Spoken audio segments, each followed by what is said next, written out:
This is the Lockpicker 1969, and welcome to my channel, and welcome to the next episode in our series of Interview with a Lockpicker. Today's guest is Chris Capune. Hope I said that right. Say hello, Chris. Hello. Yes, you did. Actually, you did pronounce that right. Most people mispronounce it. It doesn't bother me in the least, but actually, you nailed it. Thank you. All right, good. So, how long have you been into lockpicking, and how did you really get into it? Well, I started lock picking about 5.5 years ago. And the way I started was I read a lot of mystery and detective stories, and every once in a while, in a detective story, someone would pick a lock. And just like in movies and stuff, the description is very lacking. So I didn't really know how to do it, but I was somewhat intrigued. And then, I don't know, 3 months later, I was at a party, and there happened to be a locksmith there. And I thought, I'm going to roll up on this guy and ask my questions because he'll know. And he did. And my first question was, well, I get that you have to set the pins, but how do you turn the cylinder? And he says, oh, well, you use something called a little tension wrench, and you put tension on it. And once you set a pin, that pin is going to stay. So I filed that away, and I used to watch bushcraft videos. And then under one of those, there was a video recommending Bosnian Bill. And do all roads lead from Bosnian Bill? Almost, almost. Oh, yeah. And so I watched one of his videos, and he was picking a lock, and I went, oh, wow. So I immediately went to Amazon and ordered the cheapest set I could. And I had lock cylinders in the garage because during I had a carpentry business, and I made a lot of custom doors and windows and things. And I would make somebody a custom door, and they would want to upgrade their lock from like a quick set to something nice. So I would just take those throwaway cores and throw them in my truck and then throw them in the garage. So once I got my El Cheapo Amazon pick set, I got those quick sets again. And I had 4 or 5 of them. And I kind of taught myself how to pick the locks. And I bought some more. So I had about 9 of them. And I got to the point where I was challenging myself to pick all 9 in under 5 minutes. And once I could do that, I sort of lost interest. But once again, I saw another video of Bosnian Bill picking a padlock. And then I went, oh, gee, I didn't even think about that. I could pick a padlock.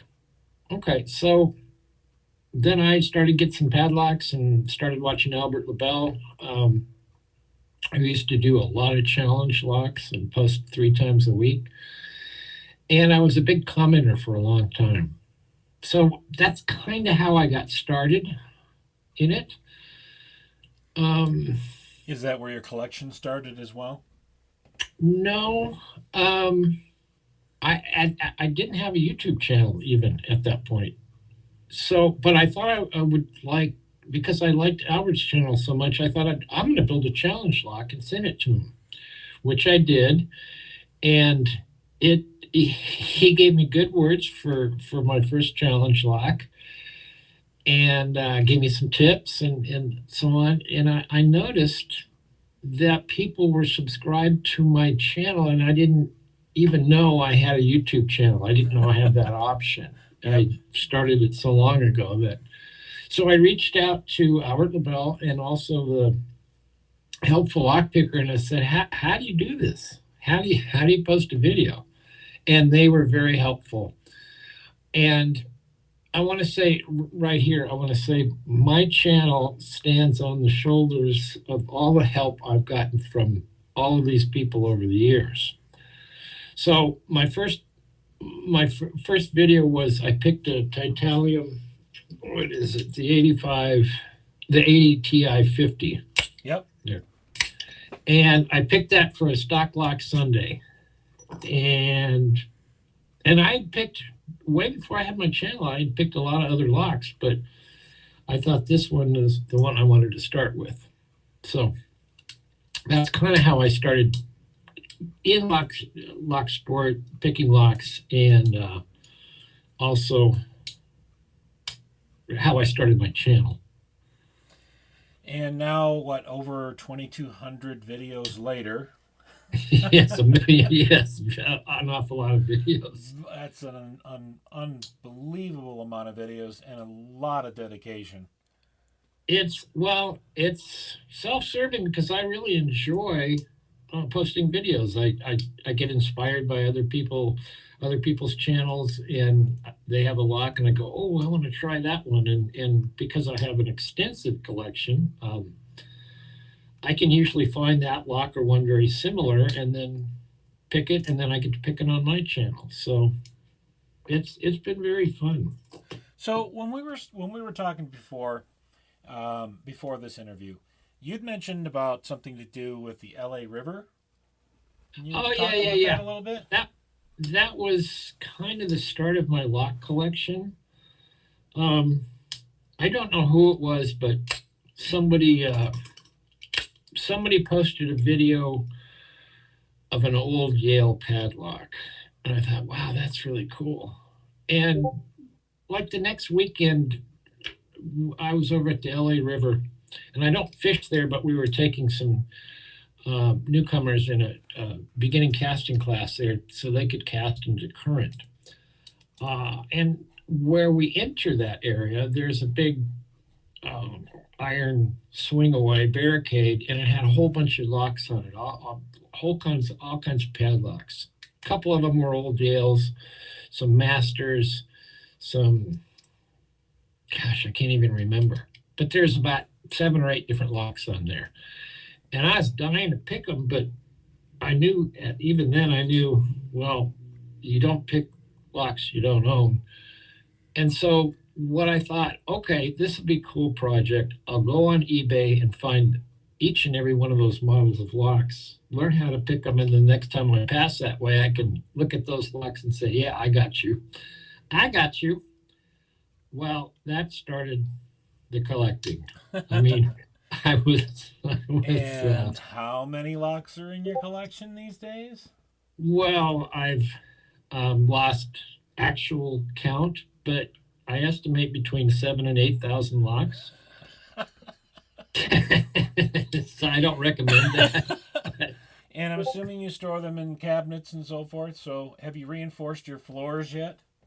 Um, you know, Slinky once a week goes underneath the house and checks out, literally, she goes and checks out the floorboards and the floor joists, and those seem to be okay. Although, if you take a marble and roll it across where one of the chests is, it does kind of, there's a sag there.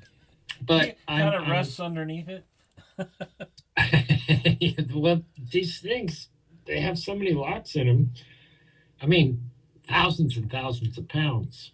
Yeah. And Yeah. I think code is, if I remember back from my building days, code is I think 500 pounds per square foot.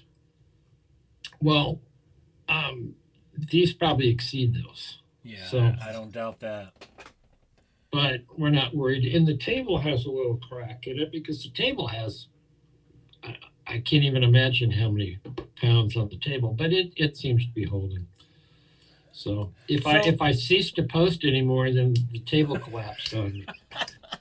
okay. That So you have 8,000 or so, maybe more locks in your collection.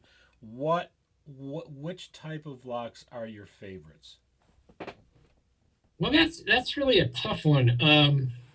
I mean, I think I could figure that out. I really like the big English lever locks because I was sent one and the tools to pick it. I'd never picked one. I'd watched a lot of cool English English channels, and they picked them. I thought, wow, those are really cool. and someone actually gifted me one, a beautiful Chubb Cruiser, and a Wow. key Nice. and tools. Yeah, it was very nice, and tools to to pick it, and it was beautiful. I've shown it on my channel a number of times, and it was uh, it had it's it's all different colors of paint and beautiful old patina, and it took me about 2 weeks to even find the levers in it.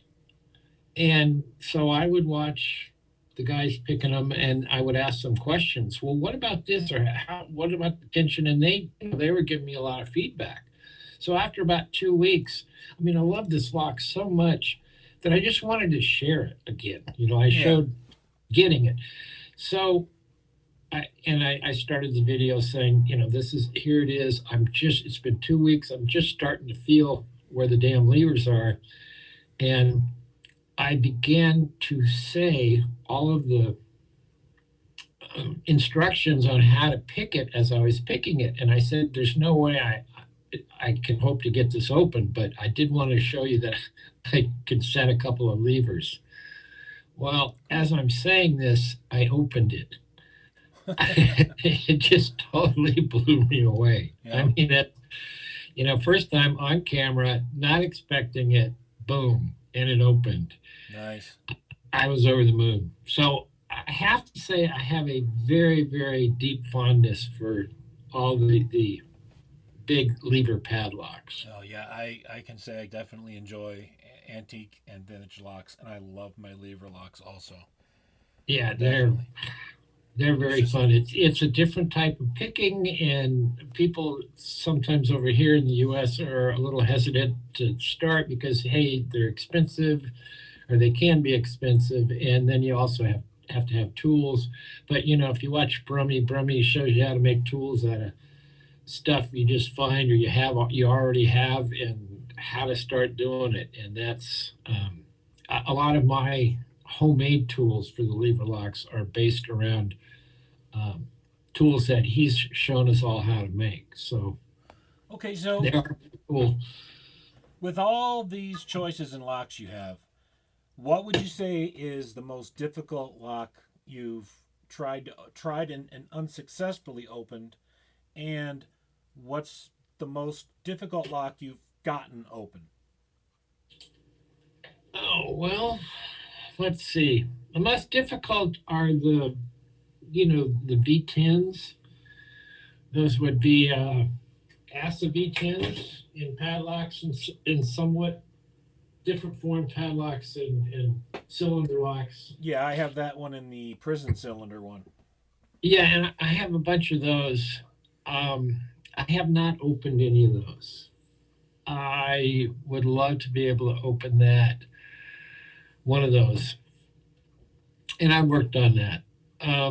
The most difficult lock I've opened, that's hard. Um,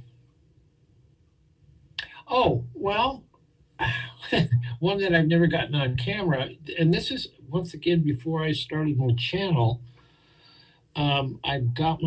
I saw somebody picking a Medico, and I got a B3 or whatever it is. Let me see. I'll pull it out.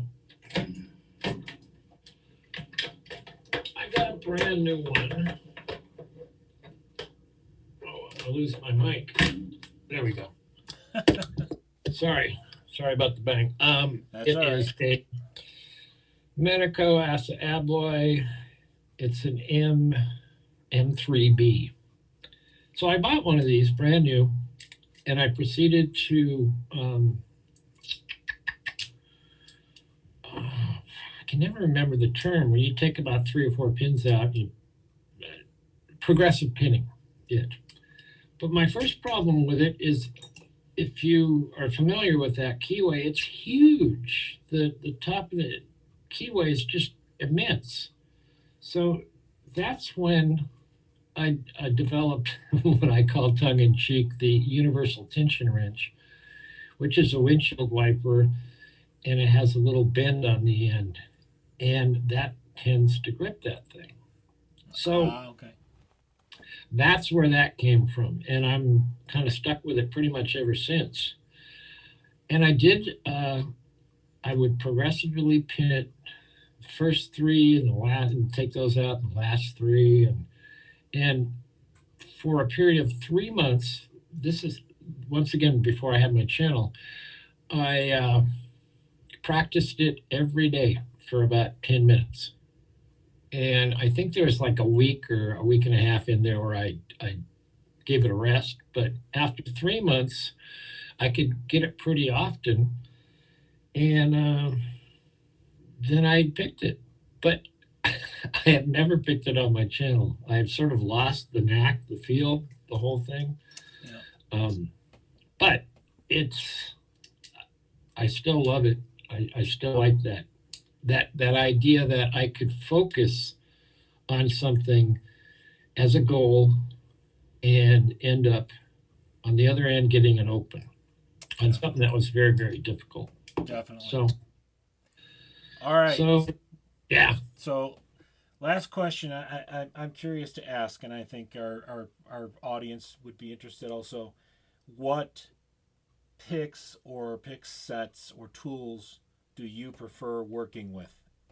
And has that changed over time? It hasn't changed much over time. There's a couple exceptions which I'll note, but I started out literally 5.5 years ago with a once I got once I got smart and got a Sparrows kit. I got a medium Sparrows hook, and it's the Euro profile, so the shaft is small. I have broken one, and that was 3 years ago. I'm still using the one I'm using now.